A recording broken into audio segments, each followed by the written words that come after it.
Hey saddle hunters, thanks for tuning into the channel again. If you please do me a favor and like this video and subscribe, it would really help me out to bring you more saddle hunting content.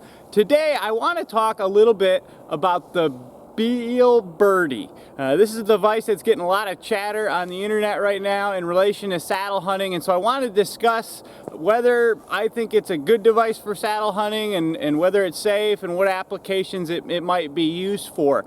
The Beal Birdie is what's called an assisted braking device, and it's designed for belaying. And if you're not familiar with belaying, typically it's a technique used in the rock climbing world where you have a climber up on a rock or at a climbing gym, and someone is down on the ground with this device attached to their harness, and what they're doing is the rope is feeding through this device up to the climber, and they're there on the ground to prevent them from falling. And so they have to feed slack through this device to them when they make an advancement, and its intended purpose is to stop them if they fall. And so the device is designed to allow the rope to slide freely through it when not under tension, and it's also designed so that what's called your brake hand, the hand that holds the rope on the kind of the right side of the device, is intended to stay on the rope at all times, and that's what provides most of the braking power.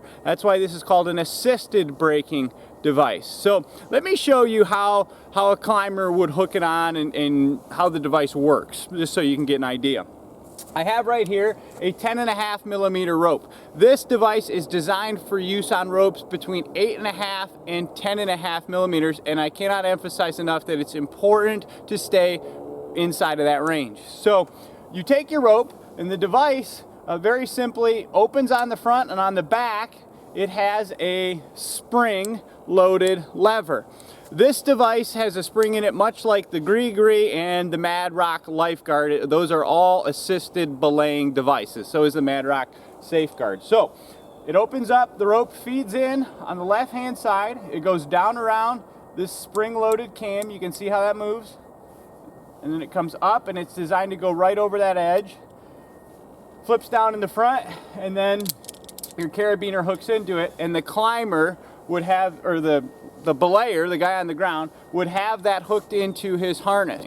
Because it is a belay device, an assisted belay device, where it's designed to allow the rope to move freely through it, the rope slides freely through it. You can see this, I'm going to show you here now on 3 different diameter ropes. This is the largest one you're supposed to put in the device, but you can see how the rope can slide freely this way and slides down that way. Let me show you that on a 9 millimeter rope and an 8 millimeter rope. Okay, so now I have the Beal Birdie hooked up to 8 millimeter oplex, and you can see, look how easy that slides through there. Very little weight on the device at all, and it just walks its way all the way down the rope. You need a lot of tension to get that to catch. I'm going to demonstrate for you on the 9 millimeter now why that is dangerous for saddle hunting purposes. Okay, so here's the 9 millimeter rope, and you can see, same thing, look how freely that slides through.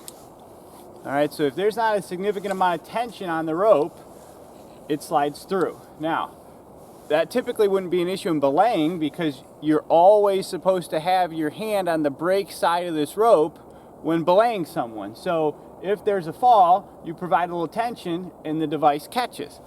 Or if they fall and there's a rapid load of the device, it typically will catch. Now sometimes there's a little bit of slip. What I'm about to show you is the major downfall. You cannot use this as your primary attachment point while at hunting height.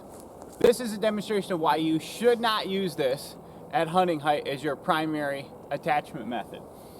Let's say I'm in the saddle and I decide to make an adjustment on my panels, or I decide to stand up and move around the platform to get a weak side shot or something.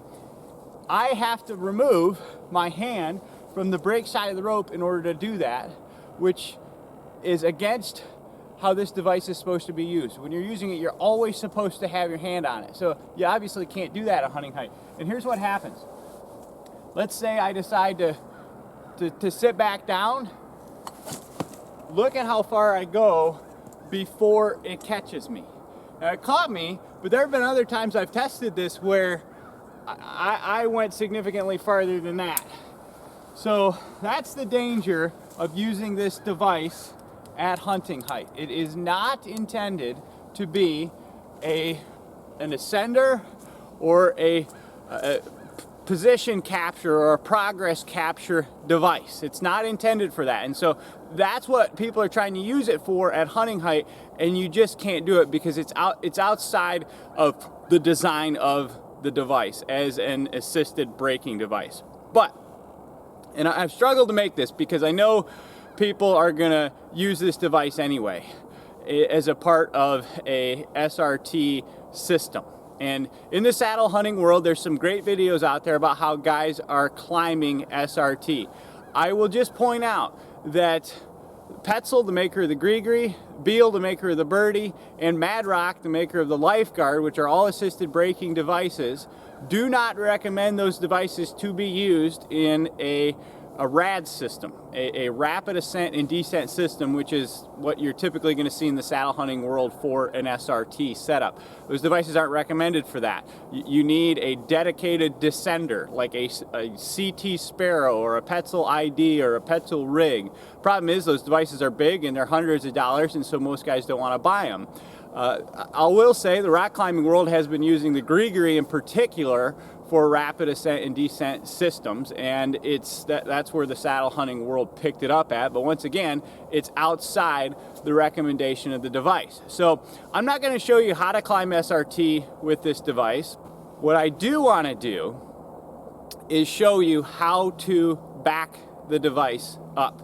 I know a lot of people are going to use it, and even though I'm not recommending it, I want to help you provide a little bit of redundancy to your SRT setup. So let me show you that now. Okay guys, so I've got your typical SRT setup, and what I want to demonstrate to you is how to create some backups in this system and then successfully and safely transfer to something other than the Birdie Beal for support at hunting height. So you've got your hand descender here. Most people do not back the hand descender up. What I would suggest to you is getting some kind of a nylon sling. This is a rabbit runner, and attach it from the bottom of the ascender to your bridge. Okay, use a carabiner to attach it down here. So that gives you one point of attachment to the rope. And then it feeds down through the Birdie Beal, up through a carabiner at the top for a little mechanical advantage. You would pull the rope down to ascend. But the other thing I do to back it up is I take a carabiner and I clip it down on my hip here, hopefully you can see that, and I tie a clove hitch around the bottom of the carabiner. So that provides me a second attachment point, and it spaces it a long way away from the Birdie Beal, because you never want to have a knot below one of these mechanical devices, because if it somehow makes its way up to the device and feeds in there, it can block open the cam and you have a catastrophic failure. So you want to make sure that it's always a long distance and have some buffer between the knot and the device. So the nice thing about a clove hitch is that as you go up, you feed the slack down through it, and then you can just pull it out, and you constantly have a backup on the rope. So I've got two backup connection points in addition to my ascender in the Birdie. So let's say I climb SRT and I'm at the top of the tree. We just already discussed that we don't want to rely on this device for our primary attachment method then. So what can we do? Before you disconnect anything, what I would recommend you doing is taking a length of cord and tying a prusik knot above the Birdie Beal. All right, this right here is a 20-inch, 6.5 millimeter prusik, which seems to work out good on this 9 millimeter rope. I like to put 4 wraps in it just for a little extra grab. So I hook that up above the device. The next thing I'm going to do is take my carabiner from up top here. So I'm going to give a little bit of length out from my clove hitch, because this carabiner is not load bearing. So without totally disconnecting the clove hitch, I'm going to take this carabiner out and I'm going to use it to attach this prusik to my saddle. I'm going to put the weight into that. So now I can disconnect my hand descender from the rope, and I can cinch up and put my weight into the prusik and let the action off the Birdie Beal. So now the prusik is supporting my weight. I can totally disconnect my backup sling. I would just put this in one of my pouches. You can leave the Birdie Beal attached. What I would recommend doing at this point is either taking your clove hitch and leaving it attached as a secondary attachment point, or what I think is preferable is to take your rope and tie an overhand on a bite, and then I like to clip that into my carabiner as a backup redundancy. So that's how you can safely transfer from your SRT system into a system that's actually designed to hold weight and keep you safe and tight at hunting height, and you don't have to worry about the inconsistencies of slipping.